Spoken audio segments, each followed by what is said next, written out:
Arlit au Niger du Forum international sur la paix, la sécurité et le développement. Ces assises ont prôné le dialogue comme solution à la crise dans la bande sahélo-saharienne. Dans 2 mois, l'usine de montage de véhicules Hyundai ouvrira ses portes à Banankoro, un constat fait par le ministre de l'Équipement et des Transports. Ahmed Djane Semega s'est rendu aujourd'hui sur le chantier. Mobilisation citoyenne et financement des secteurs de l'eau et de l'assainissement, 2 résolutions issues du Forum national qui a clos ses travaux cet après-midi. Mesdames, Messieurs, bonsoir et bienvenue aux informations. Le Premier ministre est rentré de voyage. Cissé Mariam Kaïdama Sidibé était à Niamey au Niger où elle a pris part au Forum international sur la paix, la sécurité et le développement qui s'est achevé hier à Arlit au nord du Niger. Au terme des travaux, les participants ont formulé une vingtaine de résolutions visant à promouvoir la paix et les actions de développement dans la bande sahélo-saharienne. Le Forum a surtout salué l'exemple du Mali dans ses efforts de résolution de la crise dans la zone par le dialogue. Le récit de nos envoyés spéciaux, Aruna Diara, Ibrahim Traoré. Plus de 300 personnes ont pris part au Forum international sur la paix et le développement tenu à Arlit au nord du Niger. Au terme de 3 jours de débat, les participants ont convenu de privilégier le dialogue pour faire face à la situation dans la bande sahélo-saharienne. Le Forum demande également la tenue régulière de ce genre de concertation afin de renforcer la coopération transfrontalière dans la zone. Ce n'est pas tout. Ce qu'il faut consolider les acquis républicains, les acquis démocratiques, les acquis économiques, les acquis politiques et sociaux sur la base des accords déjà signés, tant au niveau malien qu'au niveau nigérien. Deuxièmement, accélérer les mesures de réinsertion socio-économique et booster le développement au niveau local, régional et national, surtout en faveur des zones déshérités. Nous recommandons que des dispositions rapides, urgentes soient prises, en tout cas pour que les populations, en l'occurrence les femmes et les enfants, soient vraiment dans certaines conditions. Pour le Premier ministre, c'est le message du Mali qui est enfin entendu. Reste à présent de mettre en œuvre les conclusions des travaux. Les résolutions qui ont été prises ont pris en compte beaucoup de nos propositions. Et l'expérience malienne qui a été présentée a été beaucoup appréciée. Nous allons faire en sorte que les conclusions de ce forum vraiment soient suivies et qu'on mette en place une commission de suivi-évaluation pour que périodiquement on se rencontre pour voir les résolutions, les engagements qui ont été pris de part et d'autre, s'ils sont respectés. Parce que je crois que les difficultés naissent aussi du fait que on prend les engagements, on fait des résolutions et après on les oublie. Le chef du gouvernement a regagné Bamako avec un grand espoir de voir dans un bref délai l'harmonisation des points de vue pour endiguer l'insécurité dans la bande sahélo-saharienne. Et ce sont plusieurs communications qui ont été présentées au Forum d'Arlit. Différents conférenciers se sont succédés pour dénoncer la violence dans la zone sahélo-saharienne. La partie malienne a partagé avec les participants les initiatives du pays en matière de paix, de sécurité et de développement dans le Nord Mali. Pour le Premier ministre, tous les pays de la bande sahélo-saharienne doivent cultiver aujourd'hui dans l'esprit des populations ce qu'elle a appelé la passion de la paix. Nous retrouvons nos envoyés spéciaux Aruna Diara, Ibrahim Traoré. Standing ovation au Niger pour le Mali qui s'est illustré au Forum international sur la paix, la sécurité et le développement. Le Premier ministre a dans sa communication été clair et ferme sur la situation qui prévaut dans la bande sahélo-saharienne. Cissé Mariam Kaïdama Sidibé estime que les États concernés par la crise ont obligation de mutualiser les moyens pour cultiver dans toute la zone ce qu'elle appelle la passion de la paix. Si nous avons la passion de la paix, quel que soit l'intérêt matériel, politique ou autre qu'on nous présentera, on mettra la paix au-dessus de tout. Nous avons d'autres combats plus nobles à mener. Lutter contre les maladies, la malnutrition, le sous-développement, disons en un mot, pour nos peuples.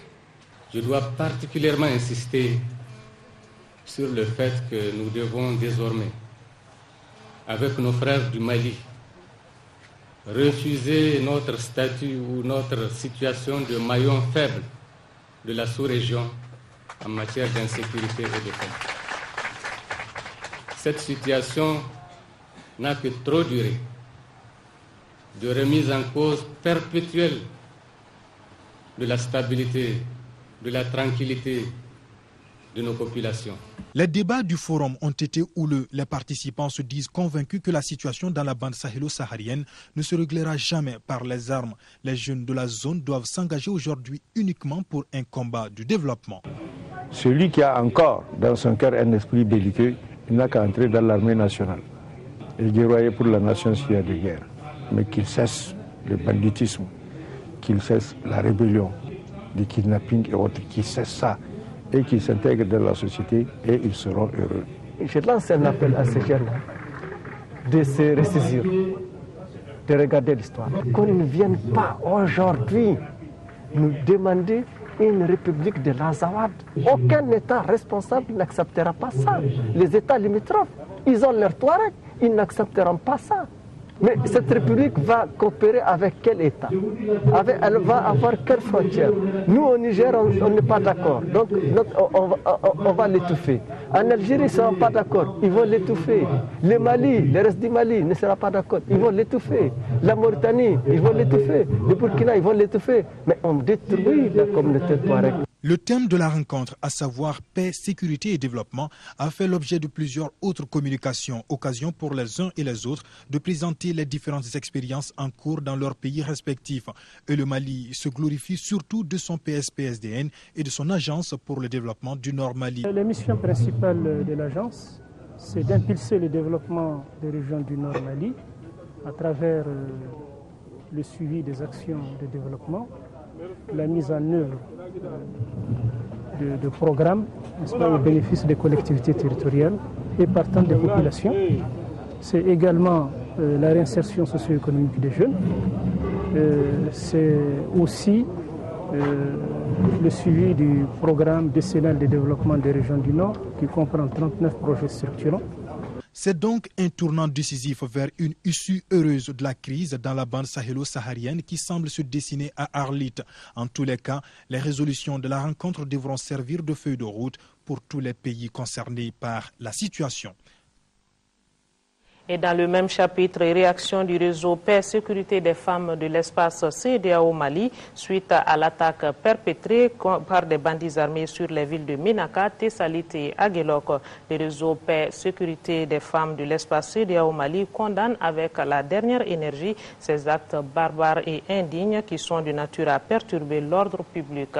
Le président du Haut Conseil des collectivités, Oumarou Ag Mohamed Ibrahim Aïdara, a reçu successivement en audience ce matin Moulay Ali Khalil Askoufaré et Mangal Traoré, respectivement nouvel ambassadeur du Mali au Sénégal et consul général du Mali à Paris. Les deux personnalités étaient venues présenter leur respect de civilité au président Aïdara. Compte rendu d'audience avec Nando Dambili.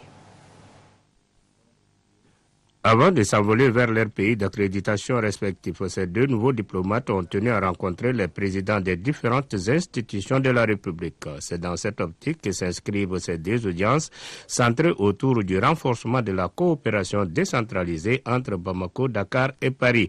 On a échangé sur les éléments de coopération que le Haut Conseil entretient avec le Sénégal. Le président lui-même a jugé cette coopération très très bonne. Au sein du Haut Conseil des collectivités, les Maliens de l'extérieur, qui constituent un pan extrêmement important de la mission que j'aurai à exercer au Sénégal, font partie intégrante du Haut Conseil des collectivités. Des conseils et des bénédictions, il en a été question au cours de ces deux audiences, en plus de la présentation du respect des civilités des deux diplomates.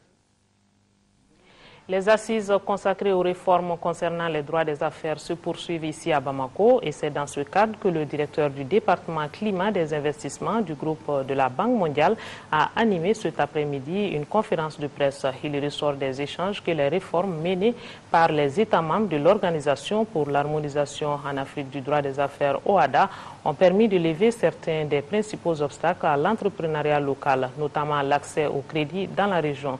Le point avec Daouda Sidiki Diara.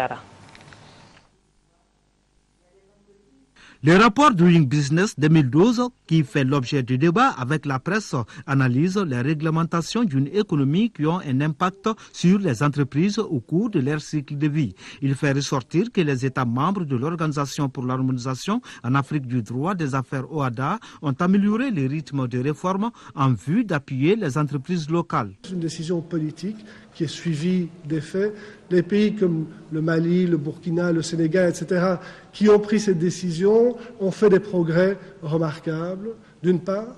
D'autre part, la décision collective des pays de l'OHADA de réformer l'aspect de la réglementation des actes uniformes qui entravent le plus le climat des affaires et dont on a vu les premiers résultats avec l'adoption des 2 premières révisions, les 2 premiers actes uniques sur les sûretés et sur le droit commercial général, ont entraîné automatiquement un nombre important de réformes. Cependant, la région reste en deçà de la moyenne 166e sur 183 économies mesurées dans les rapports Doing Business 2012. Une précision donnée par le conférencier. Il y a énormément de progrès à faire pour réduire la bureaucratie, pour réduire les contraintes, disons, qui existent encore aujourd'hui à la création, au fonctionnement et éventuellement à la liquidation même des entreprises. Donc rendre cette interface entre l'État et le monde productif, rendre cette interface plus performante, plus efficace, plus réduite, mais plus précis également, reste un défi énorme qui nous interpelle tous. Le Mali, qui se trouve à la 146e place dans le classement général, est le terrain le plus propice aux affaires pour un entrepreneur au sein de l'espace OHADA. Parole des spécialistes. Notre pays est suivi par le Burkina Faso, 150e, et le Sénégal, 154e. Pour rappel, le rapport Doing Business se base sur les données issues de l'étude annuelle Global Business Doing. L'espace OHADA regroupe 16 pays d'Afrique centrale de l'Ouest et de l'océan Indien.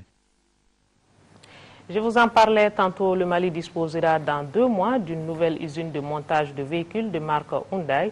Les travaux de l'usine qui ont été lancés en 2011 par le président de la République connaissent une progression satisfaisante. Le ministre de l'Équipement et des Transports a fait le constat lors d'une visite sur le chantier situé à Banankoro sur la route de Bougouni. La nouvelle usine aura une capacité de production de 2000 véhicules par an, tout modèle confondu. L'objectif recherché est de contribuer au renouvellement du parc automobile du Mali jugé vieillissant. Brahma Traoré est allé voir à Banankoro. Il y a exactement 1 an et 10 jours que le président de la République, Amadou Toumani Touré, a procédé à la pose de la première pierre de la nouvelle usine d'assemblage de véhicules de marque Hyundai à Banankoro, une localité située à une trentaine de kilomètres de Bamako. 1 an après, le ministre de l'Équipement et des Transports s'y rend sur le chantier. L'objectif de la visite est de s'enquérir de l'évolution des travaux. Travaux qui connaissent aujourd'hui une progression satisfaisante. Le bâtiment central de l'usine est presque terminé. Et les premiers véhicules made in Mali ne sauraient tarder. Les premiers véhicules vont sortir au début de mars. Les véhicules démontés sont là à Bamako. L'usine va terminer en février. C'est des véhicules qui vont devenir très compétitifs par rapport à des véhicules importés. L'installation de l'usine de montage des véhicules de marque Hyundai au Mali est une première en Afrique de l'Ouest. Elle est le fruit d'une collaboration entre le groupe Wad Motors et la société Yongsan. La nouvelle usine aura une capacité de production de 2000 véhicules par an, tout modèle confondu. L'objectif recherché est de contribuer au renouvellement du parc automobile de notre pays et de réduire le coût des nouveaux véhicules. Le handicap principal à l'acquisition d'un véhicule au Mali, c'est en général le prix. Ce que cette usine va faire en assemblant les véhicules sur place, c'est de diminuer de façon significative les coûts d'acquisition, de l'ordre de 30%, m'a-t-on dit. En atteignant cet objectif, par l'acquisition de nouveaux véhicules, nous atteignons un autre objectif, qui est la réduction des accidents de circulation liés à l'état défectueux des véhicules, et cela est également dû à l'âge de ces véhicules-là.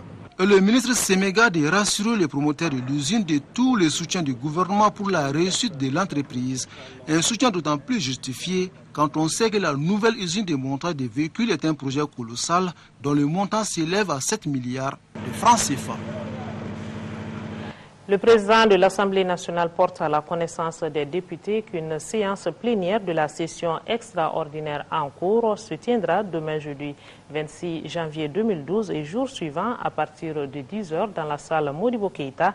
Le projet d'ordre du jour porte sur des délibérations sur plusieurs projets de loi intéressant la vie de la nation, des communications. Le président de l'Assemblée nationale s'est compté sur la présence effective des députés. La séance est publique.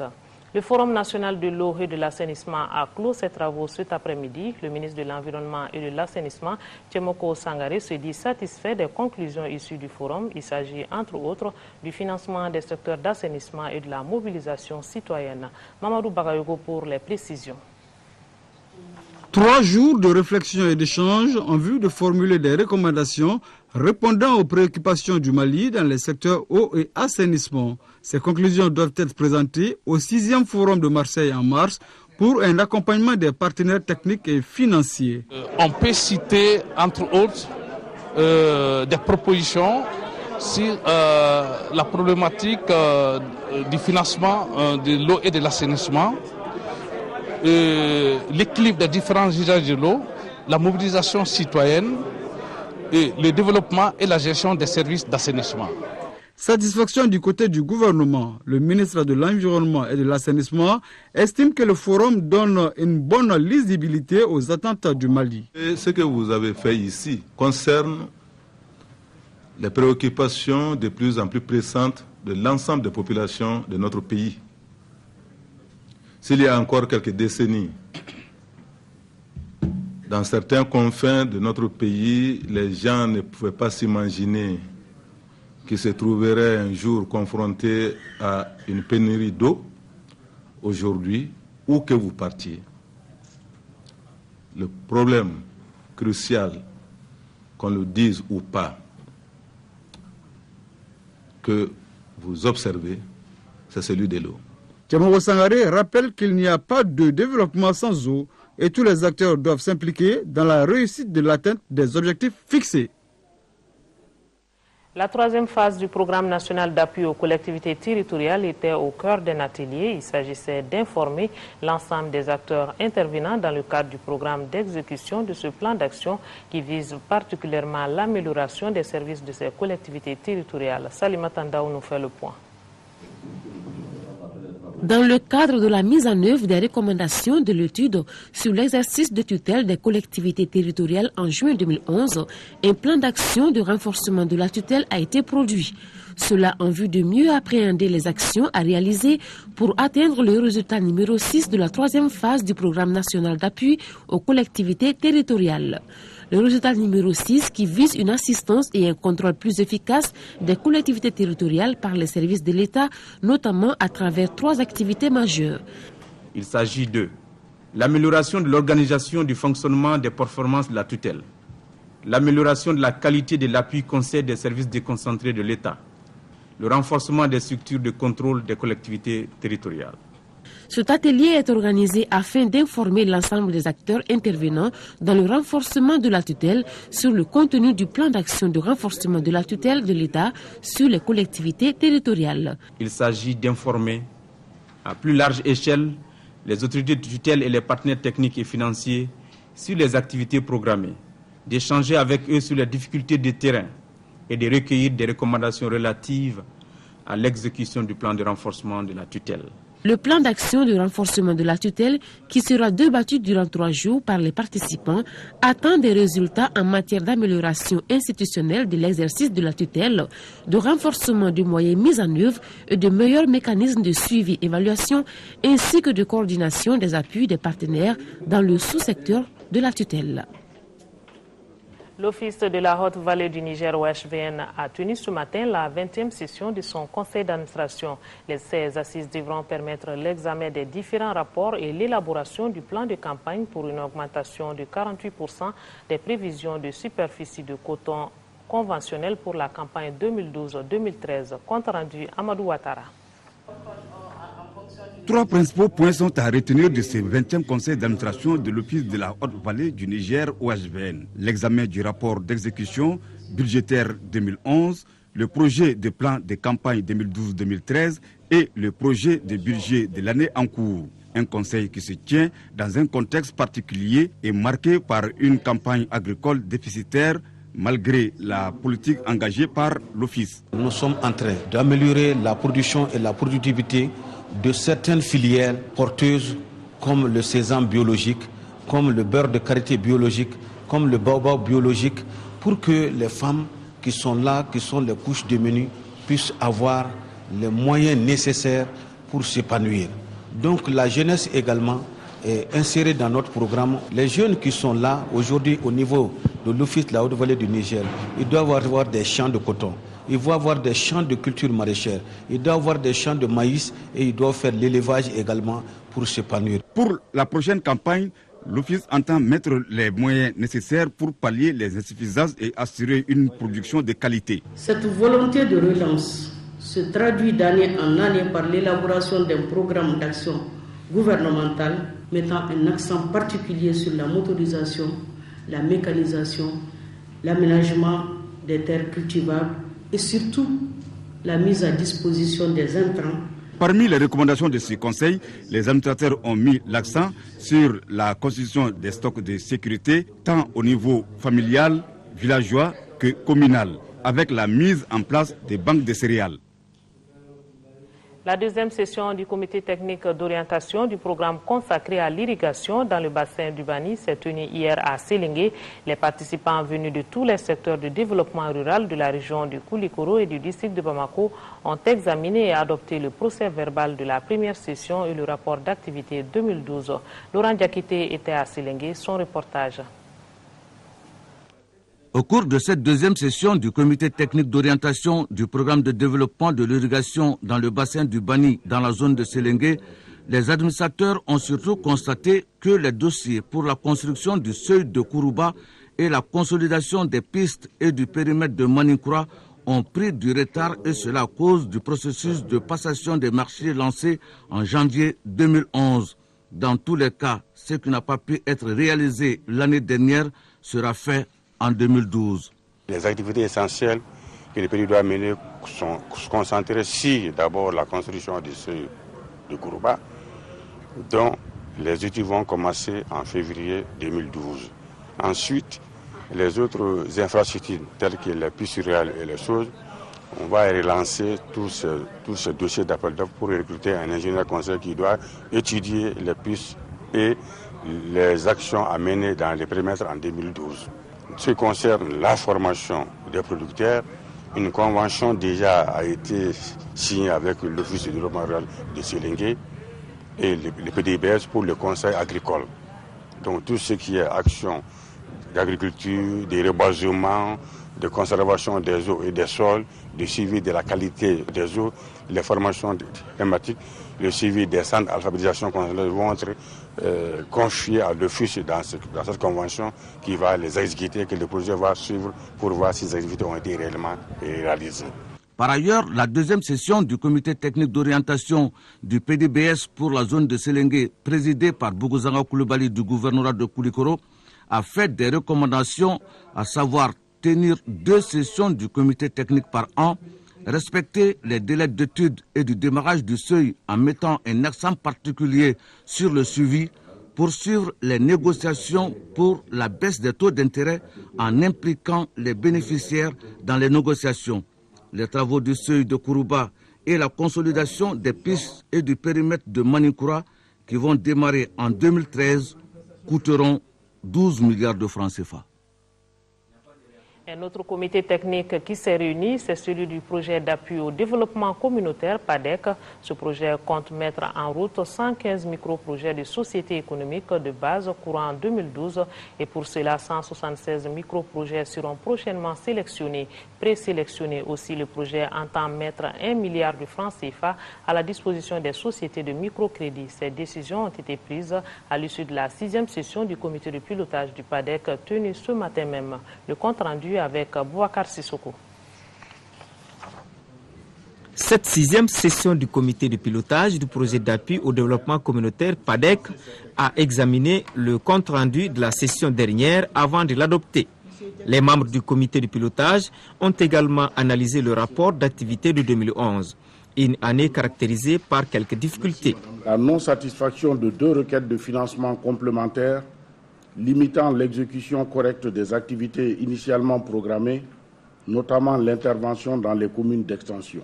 La crise de gestion et de gouvernance intervenue au niveau du réseau microfinance Djigui-Asoba en juillet 2011, qui a joué négativement sur les caisses d'épargne et de crédit de la zone d'intervention du PADEC. Malgré ces difficultés, le taux de décaissement du PADEC est en nette progression, soit 71,48%. L'année 2012 constitue la dernière année contractuelle du PADEC. Cette année devrait voir le projet réaliser l'ensemble des objectifs fixés par le gouvernement. Malheureusement, l'intervention du projet dans les 157 villages des 18 communes n'a pas pu se faire faute de financement complémentaire. Le gouvernement a sollicité jusqu'à présent sans succès certains de ses partenaires pour financer cette extension prévue dans les zones d'intervention du PADEC. Compte tenu de la demande forte des bénéficiaires, le PADEC a prévu des actions vigoureuses.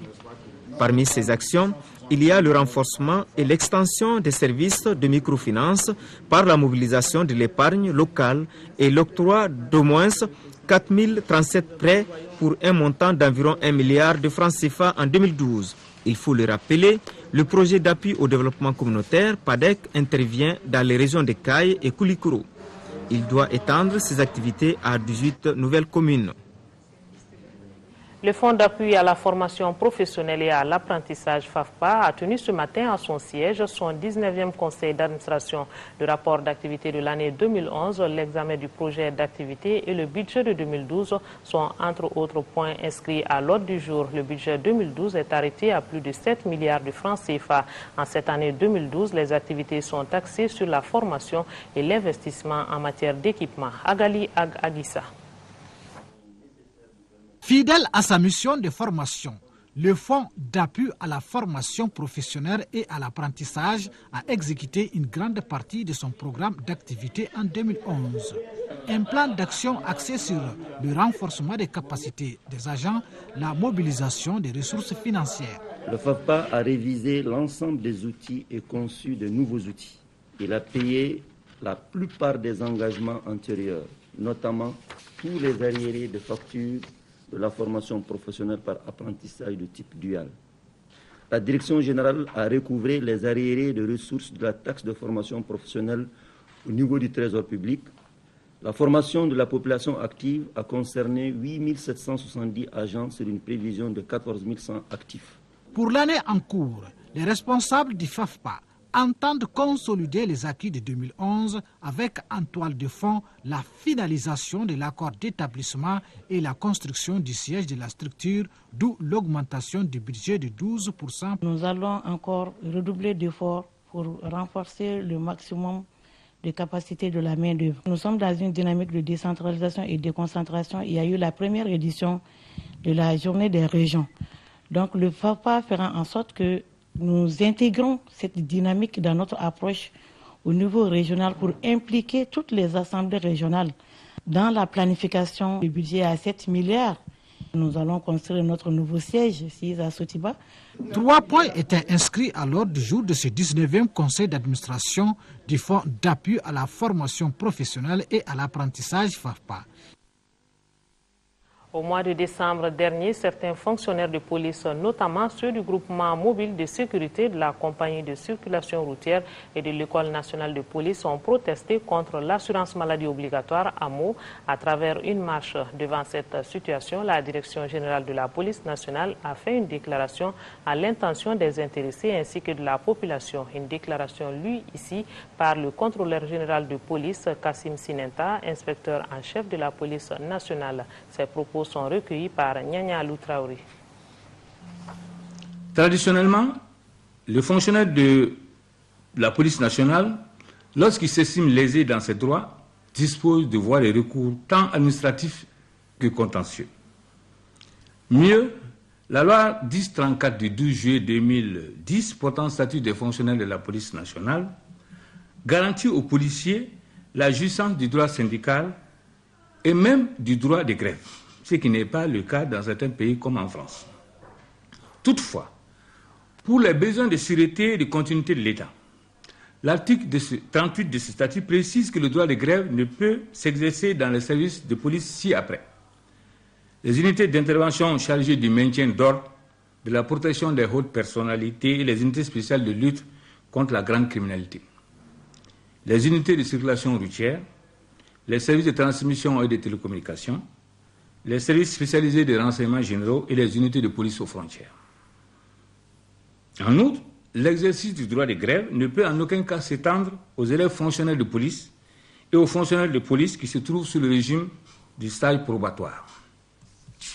Or, les fonctionnaires de police qui ont participé à cette marche sont essentiellement du GMS et sont pour la plupart sous le régime du stage probatoire, donc en contradiction avec les dispositions de la loi.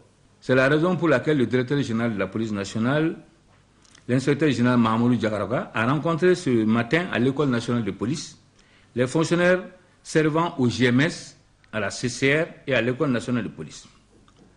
Il s'agissait d'une réunion de clarification et de mise en garde pour leur rappeler les dispositions du statut relatives aux droits et garanties du fonctionnaire de la police nationale. Après lecture des dites dispositions, le directeur général a indiqué que les fonctionnaires de police qui se trouveront désormais en situation irrégulière d'abandon de poste sans justification seront licenciés d'office conformément aux dispositions de l'article 162 du statut des fonctionnaires de la police nationale. Vous pourrez suivre l'intégralité de cette déclaration après cette édition. Développement et expansion, c'est le thème de la 5e session de la Conférence internationale des serviteurs du Christ. Cette rencontre est organisée par la mission d'évangélisation des églises du Mali. Les participants venus de toutes les régions du Mali, de la sous-région et de la France vont procéder à des prières pour la nation et pour tous les chrétiens. La conférence se tient du 24 au 29 janvier 2012 au Palais de la Culture de Bamako. Fadema Keita est allé voir. Cette 5e édition de la Conférence internationale des serviteurs et servantes de Christ OIN, Cisco Mali, se tient dans un contexte national marqué par l'insécurité qui sévit au nord et par la fièvre des élections présidentielles. C'est pourquoi la mission d'évangélisation et d'implantation des églises du Mali, organisatrice de la rencontre, tient à en faire des journées d'enseignement, d'évangélisation et de prière pour la recherche des solutions à l'ensemble des préoccupations de la nation. Nous devons prier et continuer de prier pour que la démocratie malienne continue d'être un miroir pour l'Afrique et un phare pour le monde entier.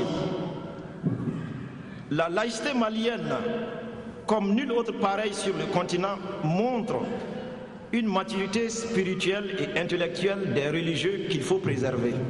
À travers le thème développement et expansion stratégique, les pasteurs venus du Mali, du Burkina Faso, de la France s'attellent à renforcer leurs capacités dans les missions d'évangélisation.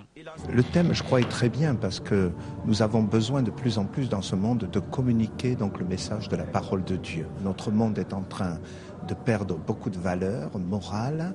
Nous sommes aussi dans des crises économiques. Il n'y a qu'en s'approchant de Dieu et en recevant ce message de l'Évangile que les choses peuvent changer. Placée sous le signe d'année de grâce et de la manifestation de la puissance du Saint-Esprit, cette 5e édition de Cisco Mali se fixe plusieurs objectifs, parmi lesquels créer une soif impérative de la recherche de Dieu par l'action du Saint-Esprit, l'évangélisation, le développement économique et social afin de sortir de la pauvreté. La conférence internationale des serviteurs de Christ OIN se tient du 24 au 29 janvier 2012.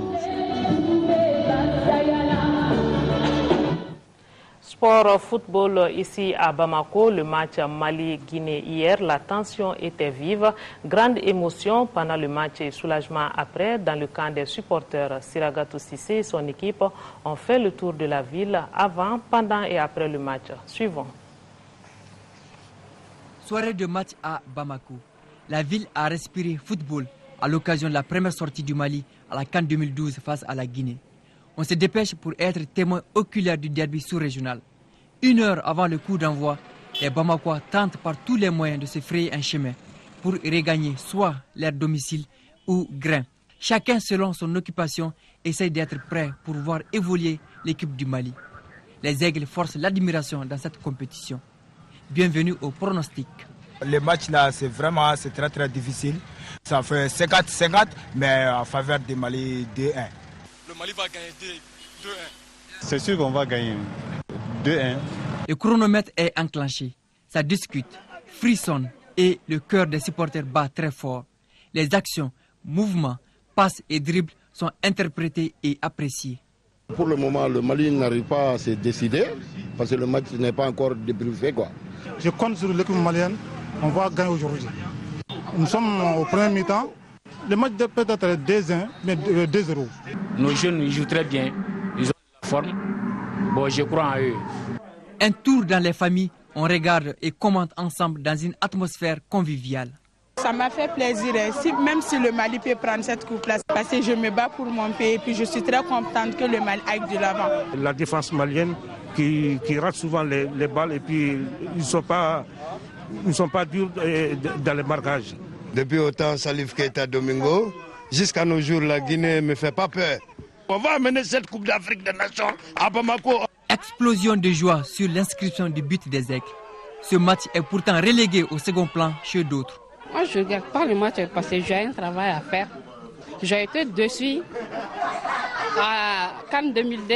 C'est pour cela que moi, je ne regarde pas le match. Les forces de sécurité étaient présentes au lieu stratégique pour empêcher tout cas de débordement. Comme une marée, les supporters euphoriques ont pris d'assaut les grandes artères pour célébrer en pompe la victoire des Aigles du Mali face au Sili de Guinée. Le match est très bien joué pour les Maliens, bonne victoire pour les Mali quand même, on remercie tous les joueurs, surtout Seydou Keita. Si on continue comme ça, il pourrait avancer plus que ça. Merci. Vraiment, on remercie les Aigles du Mali. Petit à petit, le cours normal des activités reprend. Bamako plonge alors dans son interminable embouteillage. Aux Aigles de maintenir cette cadence jusqu'au bout du rêve. Bonne chance pour le reste. Le Sénégal ne jouera pas les quarts de finale de la CAN 2012. Les Lions de la Teranga se sont inclinés devant les Équato-Guinéens 1-2 et pour sa première participation, la Guinée équatoriale a validé son ticket pour le deuxième tour. La Zambie et la Libye ont fait match nul 2-2. Le résumé de ces deux rencontres avec Assa Soumaré. Après avoir joué dans la même poule pendant les éliminatoires, Libyens et Zambiens se retrouvent en deuxième journée de la poule A. Juste après le coup d'envoi, la Libye ouvre le score à la 5e minute par Osman sur un terrain impraticable à cause de la pluie qui s'est abattue sur Bata. 29e minute, la Zambie rétablit la parité par Emmanuel Mayuka. C'est le score à la pause. En seconde période, après quelques minutes, les Libyens reprennent l'avantage par Osman pour son doublé de la partie. Comme en première mi-temps, les Chipolopolo de la Zambie égalisent par leur capitaine Christopher Katongo, 2 buts partout. Malgré les offensives de part et d'autre, score final 2-2 entre Libyens et Zambiens. À noter que cette partie a été officiée par nos compatriotes Baladjara comme premier assistant et Koman Koulibaly au centre. Le deuxième match Guinée équatoriale-Sénégal a été dominé par les Lions de la Teranga. Les Sénégalais se montreront inefficaces devant les buts adverses dans cette première période. À la mi-temps, les deux équipes se séparent sur un nul vierge. De retour sur le terrain, les Équato-Guinéens vont marquer un but de la tête par Iyanga. Aux ultimes minutes, le Sénégal va égaliser par Moussasso 1-1. Dans les arrêts de jeu, un but assassin vient de briser le rêve des Sénégalais, but de Alvarez. Score final 2-1 pour la Guinée équatoriale. Dans cette poule A, la Guinée équatoriale se classe premier avec 6 points, deuxième Zambie 4 points, troisième Libye 1 point et quatrième Sénégal 0 point. Ainsi donc, les Lions de la Teranga sont éliminés de la course à la Coupe d'Afrique des Nations 2012. De Alvarez, justement le buteur Aguirre. Cette annonce avant de nous quitter, l'ODRS, une nouvelle vision, c'est le titre des magazines sur l'agriculture durable dans la zone de Sélingué, Manikura et Ouassolo. L'Office de développement rural de Sélingué entend dynamiser l'agriculture, l'élevage et la pêche dans sa zone d'intervention. Vous pourrez donc suivre ce magazine réalisé par Mariam Sagara après le journal de la Cannes. Et c'est la fin de cette édition. Merci de nous avoir prêté attention. Bonne suite de programme sur l'ORTM. Bonsoir.